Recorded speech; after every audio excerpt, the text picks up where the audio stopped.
सभापति महोदय आप बताइए, मैंने अपना घर बार किस लिए छोड़ा था? सभापति महोदय, मैंने अपना घर किस लिए छोड़ा था? सभापति महोदय आप ही बताइए, मैं कहाँ जाऊँ? क्या मैं कौन रो रहा? योगी जी रो रहे थे। बताइए, अतीक का मैं इसलिए भी समर्थन करता हूँ, उसने भाई आज तक हिंदुओं को कभी कुछ गलत नहीं बोला, उसने मंदिर पे कभी टिप्पणी नहीं की, उसने कभी हिंदू मुसलमान पे राजनीति नहीं की, राजनीतिक मुद्दों पे करता था भाई, वो मंदिर पे या फिर हिंदू धर्म पे कभी टिप्पणी करता, मैं उसके समर्थन में नहीं रहता। भाई साहब, उसने हमेशा सच्चाई के रास्तों पे चला और उस सत्य के रास्तों पे चलते हुए उसने सिक्योरिटी मांगी और फिर भी उसको मार दिया गया। तो भैया इस्लाम के हिसाब से अगर उसे माना जाए तो वो शहीद हुआ, मिट्टी में मिला देंगे। अरे भैया, इस्लाम तो कहता है मिट्टी में आए। हजरत अली जो थे मोहम्मद साहब, उन्होंने तो लास्ट में जो उन्होंने कहा, भैया हम मिट्टी से आए हैं, मिट्टी में ही जाना है। इस्लाम की औरतों को बदनाम करने का अगर किसी ने ठेका लिया है तो हिंदूवादी संगठनों ने ले लिया है। भाई सनातनी जो होगा ना, वो कभी मुसलमानों का विरोध नहीं करेगा और जो सरकारी हिंदू होगा वो आजीवन विरोध करता रहेगा। 57 में 50,000 से ज्यादा उलेमा ने शहादत दे दी। अगर यही लोग होते, आप बताइए, देश को आजाद करवाने में सबसे ज्यादा हाथ किसका था? मुसलमानों का था। आप पढ़िए इतिहास को, पहले मुसलमानों का इतिहास पढ़िए, फिर मुसलमानों पर टिप्पणी करना शुरू करिए। अब मुसलमान हर बात में मुसलमान। अरे मुसलमान क्या हो गया भैया? अपना जीजा तुम मुसलमान को बनाओगे, फिर मुसलमान को मार दोगे। बता दो RSS वालों ने अपना जीजा किसे बनाया? इतनी हमदर्दी क्यों? एक अपराधी से हमदर्दी? मैं क्या कह रहा हूँ, अपराधियों से मेरी कोई हमदर्दी नहीं है। उसके साथ गलत हुआ है। अगर क्या गलत हुआ? एक चीज बताइए, आप पत्रकार हो, पत्रकार बंदूक लेके चलते हो, आपके बैग में कैमरा और माइक के अलावा तो कुछ नहीं रहता है, वो बंदूक लेके कहाँ से आ गया? एक दिन पहले मेडिकल के ले गए, तब भैया जो पत्रकार लोग वहाँ पे पहुंचे, कोई नहीं करेगा, ठीक है, सब ठीक है। दूसरे दिन पहुंचता है जब फिर उसको मेडिकल के लिए 10 बजे। एक चीज बताइए, पत्रकारों को कैसे पता चल गया कि हाँ ये आ रहे हैं? और फिर पत्रकारों को मान लिया कि पता चल गया, तो उन आरोपियों को कैसे पता चला कि हाँ चलना है? हत्या के पीछे ये हत्या साजिश है। ये सब मास्टरमाइंड करने वाला उत्तर प्रदेश के लोग हैं, उत्तर प्रदेश की प्रशासन है, उत्तर प्रदेश के जो न्यायाधीश बन बैठे हैं महाराज जी, वो लोग सब एक चीज बताइए कि कुछ मीडिया वाले दिखा रहे थे ना कि उसके घर नहीं है। अब महाराज घर नहीं है तो 7-7 लाख का असलाह कहां से आया? ये बात मीडिया वाले पूछ नहीं रहे हैं। कुछ लोग क्यास लगा रहे हैं, मीडिया पे भी चल रहा है कि क्या जो है शाइस्ता का भी जो है हत्या हो चुका है क्या? जिस तरह से सब कर दिया होगा इन लोगों ने। ये लोग कर, भारतीय जनता पार्टी के और इनके संघी लोग। भाई साहब, सीधा संघी जब तक इस देश में बजरंग दल और RSS पे बैन नहीं लगेगा, तब तक मुसलमानों को जात के नाम पे और धर्म के नाम पे मारा जाएगा। अरे मुसलमानों का इतिहास धार्मिक संगठन है, धार्मिक फिर अच्छा एक चीज बताइए, हमारा बजरंग दल कैसा संगठन आपको नहीं पता है? उत्पाती संगठन है। मैं वीडियो RSS कैसा संगठन है? सब उत्पाती हैं। आप पहले बताइए, राष्ट्रपिता जिसे हम कहते हैं, उसकी हत्या करने वाला किस संगठन से था? जो उत्तर प्रदेश का विधायक रह गया है, सांसद रह गया है, उसने कहा कि जज साहब में सिक्योरिटी दे दो। अतीक के गुर्गे हैं क्या? अतीक के गुर्गे हैं क्या? मैं अतीत का गुर्गा नहीं, उसके साथ में गलत हुआ है, उसके साथ में गलत। अतीक के गुर्गे लग रहे हैं आप जबरदस्ती। आप भारतीय जनता पार्टी के गुर्गे हो, बजरंग दल से शामिल हो का? आप पत्रकार नहीं, भारतीय जनता पार्टी के सदस्य लग रहे हो मुझे।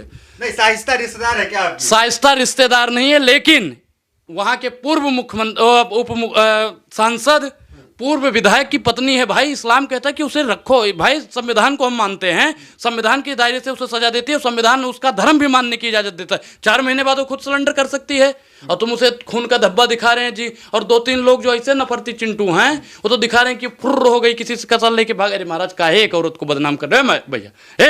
तो कौन है गुड्डू मुस्लिम? फिर गुड्डू मुस्लिम कौन है? हाँ। एक चीज बता दीजिए। शाइस्ता के साथ जिसकी तार जोड़ रहे हैं लोग, जोड़ रहे हैं, बदनाम कर रहे हैं। इस्लाम की औरतों को बदनाम करने का अगर किसी ने ठेका लिया है तो हिंदूवादी संगठनों ने ले लिया है। भाई सनातनी जो होगा ना, वो कभी मुसलमानों का विरोध नहीं करेगा और जो सरकारी हिंदू होगा वो आजीवन विरोध करता रहेगा। अरे मुसलमानों का इतिहास पढ़ो ना, पढ़ो मुसलमानों ने इस देश के लिए क्या किया है। अशफाक उल्लाह खान कौन थे बताइए? मुसलमान थे। राम प्रसाद बिस्मिल कौन थे? हिंदू थे। दोनों भाई साथ में शहादत दिए, फांसी पे चढ़ गए। आप 1857 में जाइए, ऐसे ही लोग थे जो हिंदू के मंदिर में गाय का मांस फेंक देते थे, सुनिए, और मस्जिद में सुअर का मांस फेंक देते थे। यही लोग थे जो हिंदू मुसलमान को लड़ाते थे। यही आज लोग हो गए हैं जो हिंदू मुस्लिम कर रहे हैं, जब तक इस देश में सेकुलरिज्म की सरकार नहीं आएगी, तब तक इस देश में मुसलमानों को मारा जाएगा। 2014 के बाद आप देख लीजिए पत्रकार महोदय, इस देश में मुसलमान पैदा होना बहुत बड़ी बात है। तो अतीक को आप अशफाक उल्लाह खान से पड़ताल करेंगे? मैं तो कलाम से भी कर दूंगा। अतीक को कलाम से पड़ताल करेंगे? बिल्कुल। एक चीज, कहाँ कलाम और कहाँ अतीक? आप मैं क्या कह रहा हूँ कि वो अपराधी था, कोर्ट सजा दे देता। मैं उसके साथ नहीं हूं, मैं अपराधियों के साथ नहीं हूं।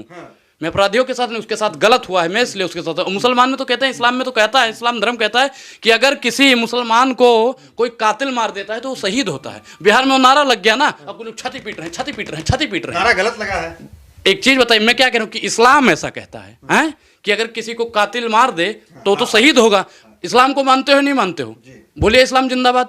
इस्लाम जिंदाबाद। इस्लाम जिंदाबाद बोल रहे हो ना? ये बजरंग दल वाले देख रहे हैं। भैया आप लोग भी बोलिए, क्योंकि इस्लाम कहता है उसको शहीद हो, फिर वहाँ पे नारे लगाए कि अमर रहे। भाई जब शहीद हुआ, शहीद का तो अमर ही लगता है ना। मैं उस बात के, भाई देखो इस्लाम कहता है, मैं इस्लाम का समर्थन करता हूँ। मैं आती की हुकूमत अगर अपराधी है तो कोर्ट सजा दे देता, मैं उसका समर्थन नहीं करता। लेकिन मीडिया में जो रिपोर्ट आ रही है कि वो विदेश भाग गई होगी, कुछ टीवी चैनल में चल रहा है कि कपड़े मिले हैं जिसमें खून। ए भैया, लश्कर भी तुम्हारा है, सरदार भी तुम्हारा है, तुम सच को झूठ लिख दो, अखबार भी तुम्हारा है।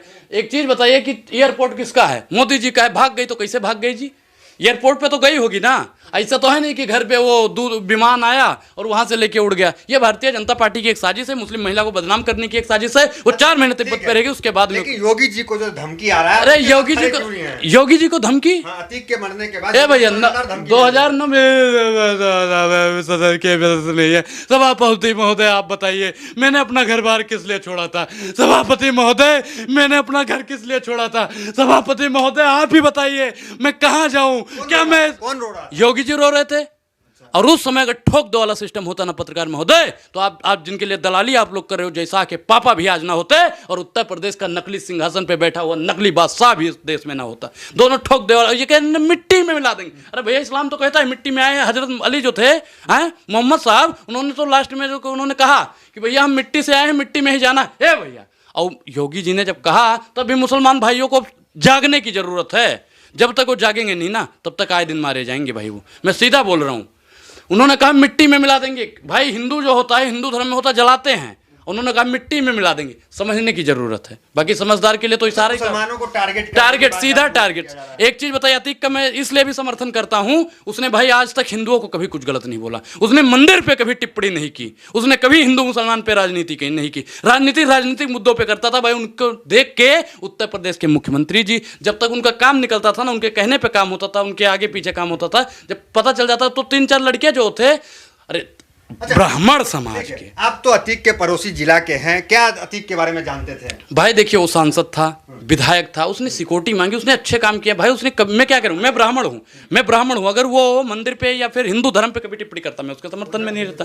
भाई साहब उसने हमेशा सच्चाई के रास्तों पे चला और उस सत्य के रास्तों पे चलते हुए उसने सिक्योरिटी मांगी और फिर भी उसको मार दिया गया। तो भैया इस्लाम के हिसाब से अगर उसे माना जाए तो वो शहीद हुआ है।